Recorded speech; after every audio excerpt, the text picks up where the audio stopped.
আজকে একটা গুরুত্বপূর্ণ বিষয় নিয়ে একটু আলোচনা করব। সেটা হচ্ছে যে কারো দেরিতে বিয়ে করার প্রবণতা বাড়ছে।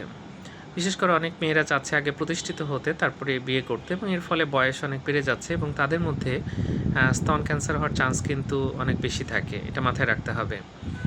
দ্বিতীয়ত যে বিষয় সেটা হচ্ছে যে যদি বাচ্চাকে অনেকে বুকের দুধ খাওয়াতে চান না বিভিন্ন কারণে, তো সেটাও কিন্তু একটা স্তন ক্যান্সারের অন্যতম প্রধান কারণ।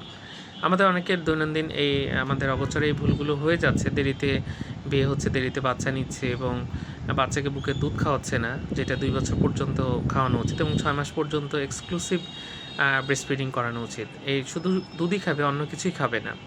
তো যাকে ভুলগুলো হচ্ছে এবং এর ফলে কিন্তু অনেক প্রাণ ঝরে যাচ্ছে কম বয়সে। অনেকের এরকম স্তন ক্যান্সার হচ্ছে এবং তাদের গোটা পরিবারের উপর বিপদ। একজনের বিপদ মানে কিন্তু পুরা পরিবারের উপর বিপদ এবং তারা ভীষণ বিপদের মধ্যে থাকছেন। ধন্যবাদ সবাইকে।